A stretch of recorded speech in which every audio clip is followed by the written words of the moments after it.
Tac. Une bonnette neuve. Hop. Je la laisse dans le plastique. Tu sais, je mets le plastique. Je fais des interviews comme ça. J'ai mon petit masque, hein, puisqu'on n'a pas suivi les gilets jaunes pour rien. J'ai aussi un masque pour les yeux. J'y vais comme ça. On a toutes les autorisations nécessaires. Attestation de déplacement dérogatoire. Donc on va aller voir dans les rues de Paris ce qui se passe. Je rappelle que nous sommes le 18 mars. 19 mars, les choses vont très vite, donc on va aller se promener dans les rues de Paris pour voir un peu quelle est l'ambiance. Allez, on est prêt. Macron, c'est moi qui le paye. D'une certaine manière, c'est ma pute. La nouvelle Sainte Trinité, Coca-Cola, McDo pour nous. Ce qu'on veut, c'est du sang. Que tu es mal, c'est ta gueule. Parfois, la violence est nécessaire. C'est une certaine vision de la démocratie, ça. Je suis obligé de me balader avec un drapeau bif. Votre ligne politique, c'est de la merde. Bah, vive la tolérance alors. Les humains vivent. Bon alors, je précise que mes cadreurs, en fait, sont pas dispo, hein, ils sont dans leur bunker. Là, je suis avec un ami qui va filmer. Ça risque de pas être pro. En fait, il faut que tu te mettes à hauteur de visage, là, okay, voilà. Tu vois, à hauteur de mes yeux. Et peut-être même, si tu veux que j'ai l'air plus grand, plus imposant, tu peux me mettre un petit peu en contre-plongée. Okay.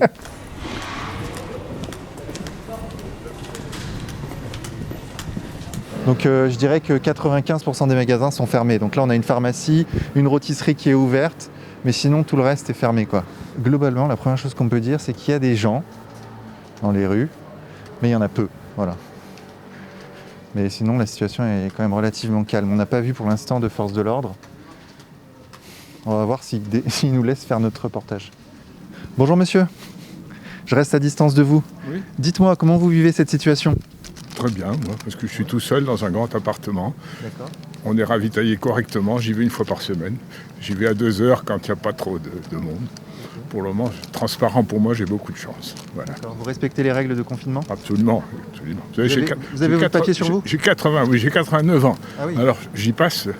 Moi, on ne fera même pas de réanimation. Moi, on va mettre directement à l'équarrissage.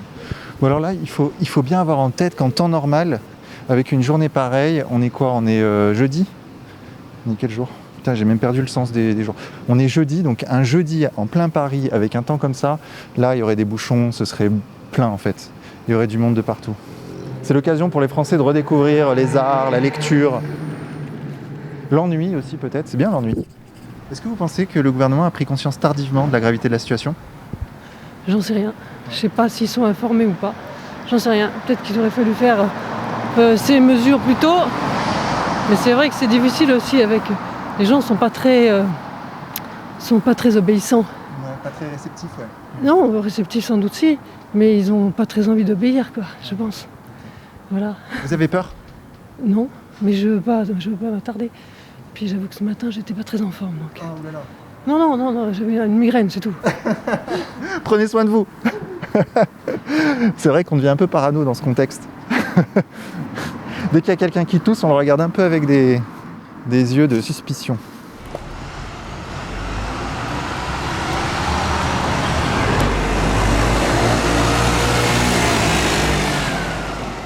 Ok, donc on a vu les bus tournent à vide, il n'y a personne dans les bus. Donc il y a quelques bus quand même qui tournent dans la capitale, mais ils sont totalement vides. Bonjour monsieur. Alors ce confinement, comment ça se passe, dites-moi ? Bon, ça va, hein. Ouais. Pour l'instant, ça va, hein. Pas trop dur ? Bon, non. C'est un peu le style, la psychose, moi, ça va, hein. Ah ouais. Mais il y a quand même une ambiance bizarre là dans Paris, hein ? Tout le monde est confiné. Et on est tous à la maison. Moi, je suis sorti parce que je me sens un peu mal au genou. C'est pour cela, sinon je reste à la maison. C'est pas le coronavirus quand même ? Non, le coronavirus, ça touche pas le mollet, là.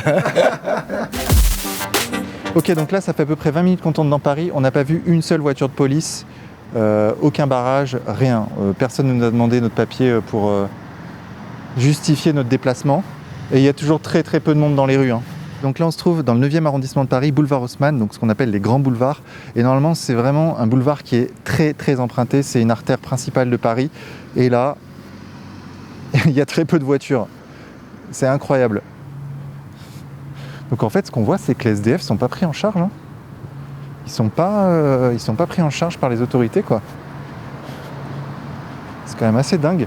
Parce que là, on a croisé, en 20 minutes, on a croisé 3 SDF, en fait. Hein.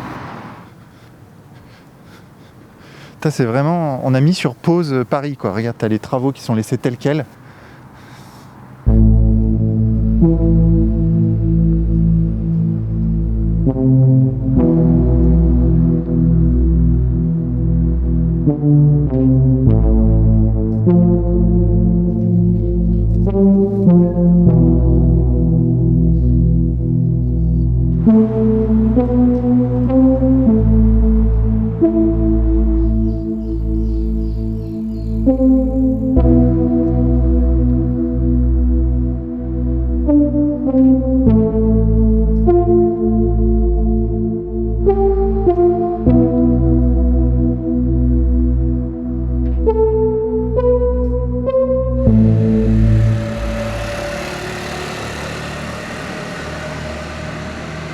Ok, donc on voit bien qu'il y a un dispositif policier malgré tout, mais il est assez léger. Hein.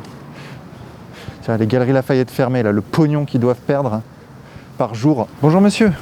Bonjour. Alors comment ça se passe, dites-moi, le boulot? Il n'y a rien du tout, monsieur. Il n'y a pas de clients? Non. C'est vrai? Ouais. Les gens prennent pas le taxi? J'ai eu 2 courses à la radio depuis ce matin.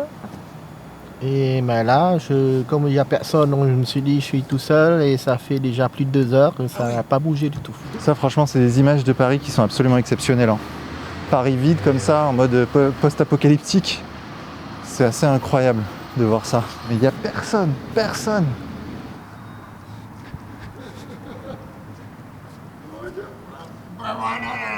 Allez, il faut s'exprimer. Ça se passe comment? Ça se passe comment le coronavirus? Non, non. Okay. Bon, il veut pas. Eh ouais. Il boit. Il fait que boire. Au moins qu'il n'a pas perdu le nord. Vous vous sentez pas en danger? Non, mon santé, ça va, c'est normal. Juste pas sorti, juste ici, derrière les rues, les magasins, juste acheter petites pommes ou les petits légumes, après c'est tout. Parce que le danger, c'est que vous pouvez contaminer vos parents, vos grands-parents, c'est ça le danger? Non, moi, ses parents, tous les étrangers, les Pakistanais. Ah, vous êtes tout seul en France? Tout seul. Ah, d'accord. Oui. Tout seul ou juste 2 amis. Ok, d'accord. Oui. Ah, on est à la Madeleine. C'est ça, hein? Ouais, on est à la Madeleine. Tiens, il y a tellement de personnes dans les rues que je reconnais même pas Paris, tu sais. Pas l'habitude de voir Paris comme ça. Et vous trouvez que les autorités ont réagi suffisamment rapidement? Oh oui, moi je rentre pas dans ces histoires. Je trouve qu'il faut qu'on arrête de toujours critiquer le gouvernement. Ils font ce qu'ils peuvent. Moi je trouve ça honteux. Je trouve ça honteux de critiquer comme ils critiquent. Comme moindre chose ils critiquent. Moi. Ils font ce qu'ils peuvent. C'est une première. Qu'est-ce que vous voulez? Et puis ils sont jeunes. Hein. Pas beaucoup d'expérience. Donc voilà. Moi je trouve qu'il faut qu'on arrête de critiquer comme ça. Putain. Je sens qu'on va se faire arrêter par des policiers qui vont nous demander nos papiers. Ils vont nous dire, messieurs, vous n'avez pas le droit d'être ici. 135 € d'amende. Ça arrive souvent en ce moment, entre les gilets jaunes et le coronavirus. On a une fâcheuse tendance à se prendre des amendes dans la rue. Ce reportage vous plaît? Nous n'avons aucune banque, aucune multinationale, aucun État derrière nous. Nous ne dépendons que de vous. Alors pour que le média pour tous vive, devenez contributeur en cliquant sur le lien qui apparaît à l'écran.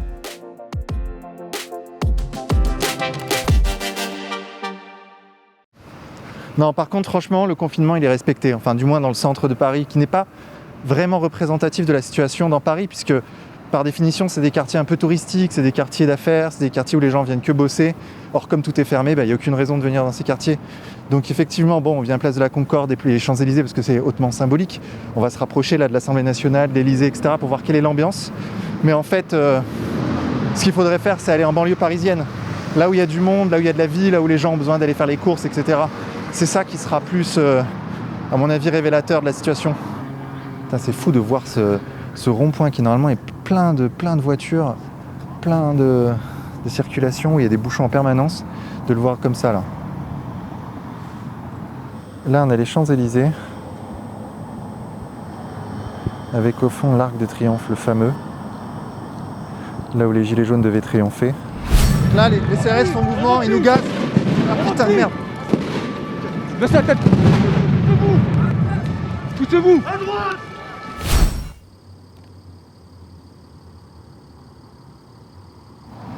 Alors, dites-moi, ce confinement, comment ça se passe? Pour l'instant, so far, so good.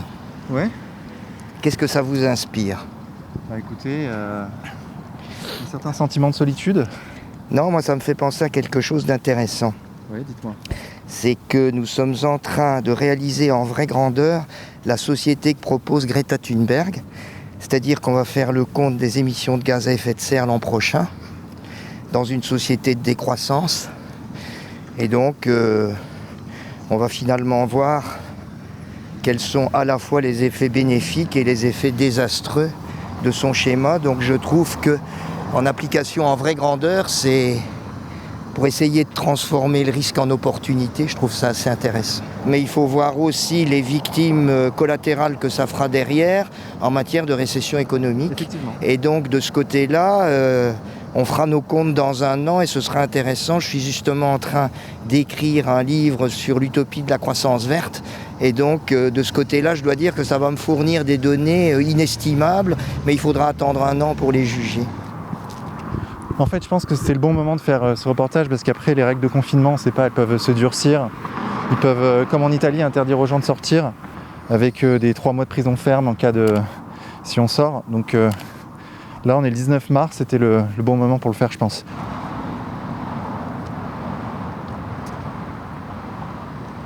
Ok, donc là, on est arrivé sur les Champs-Élysées, hein, l'une des avenues les plus fréquentées au monde. Et regardez, il n'y a absolument personne. Nous sommes, je le rappelle, en plein milieu de semaine, à 16h. Il n'y a personne. Et c'est là que l'acte 1 des Gilets jaunes a démarré, on se souvient? C'est là que les premiers affrontements avec les policiers ont eu lieu.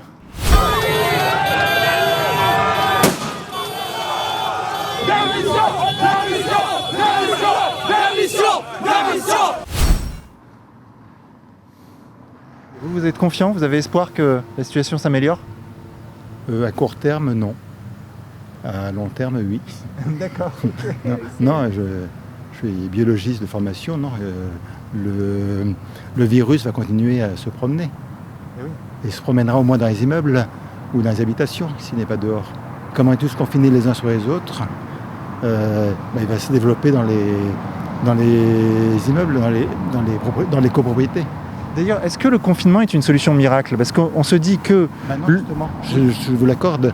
Non, il n'est pas miracle, parce que justement, le virus se développe à l'intérieur, du coup, entre voisins. Ouais. Et puis on se dit que tant qu'il y a une personne contaminée en France, l'épidémie peut repartir. Tout à fait. Et elle va continuer, va s'étendre, tout à fait.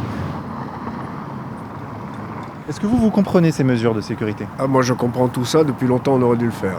D'accord. On s'est moqué des Chinois, on s'est moqué des Italiens, on s'est moqué des Espagnols. Et nous on fait cocorico, toujours comme le coq gaulois, les 2 pieds dans la merde, on continue de chanter. C'est la devise des Français, paraît-il. En même temps, le gouvernement n'a pas fait tout ce qu'il fallait pour... Alors là, je vous rejoins à 100%. Nous sommes effectivement dirigés par des individus qui n'ont pas d'expérience ni de compétences. Est-ce que vous avez peur du virus, chère madame? Demoiselle. Oui. Ouais. C'est pour ça. Oui, c'est d'où le masque. Pourtant, les jeunes ne sont pas vraiment touchés par le virus. Si. C'est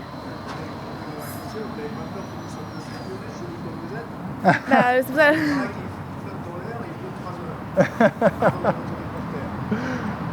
Faut mettre le masque. Faut se laver les mains beaucoup et mettre le masque. Ouais. Et après, moi, j'ai besoin de sortir personnellement. Je peux pas rester enfermée. Enfin, j'habite là-bas, je peux pas rester enfermée. D'accord. Juste une fois par jour, je vais juste faire mes courses et je reviens. Ok, d'accord. Donc, c'est ma soeur jumelle, du coup, on fait tout ensemble. Mais on fait zéro. On garde nos distances. 1 mètre de sécurité, attention. C'est 1 mètre de sécurité. Non, on respecte les lois. Ce qu'on sait, les données qu'on a, c'est qu'aujourd'hui en Chine, il n'y a plus de morts. Aujourd'hui, 0 mort. Or, ça fait 3 mois qu'ils sont dans le virus. Oui, mais la manière avec laquelle ils ont pris le problème à bras-le-corps, vous avez vu des gens nettoyer les rues avec des produits, effectivement, etc. Eux lavaient les voitures tous les jours, n'est-ce pas? Et les rues tous les jours. Nous, moi, j'ai jamais vu laver les rues. C'est assez kafkaïen de voir cette situation complètement surréaliste. Post-apocalyptique. Non, elle ne donne pas une sensation d'apocalypse, puisqu'au contraire, on est dans le calme, on a du soleil. On pourrait dire au contraire que Alors c'est entre l'apocalypse et l'Éden, si j'ose dire. Voilà. Merci beaucoup, monsieur. Je vous en prie. Bon, vous l'avez vu, c'est encore plus difficile qu'avant de faire des reportages. C'est le moins qu'on puisse dire. Mais nous, de notre côté, on va continuer à essayer de vous informer. Il me semble très important que l'information alternative continue à produire en ce moment, plus qu'avant d'ailleurs, puisque sinon nous serons informés vraiment, là pour le coup, que par des médias officiels. Donc la prochaine fois, on ira en banlieue, voir comment les gens là-bas vivent leur confinement, si on peut, car les règles de confinement risquent de se renforcer avec le temps. Dans tous les cas, restez connectés.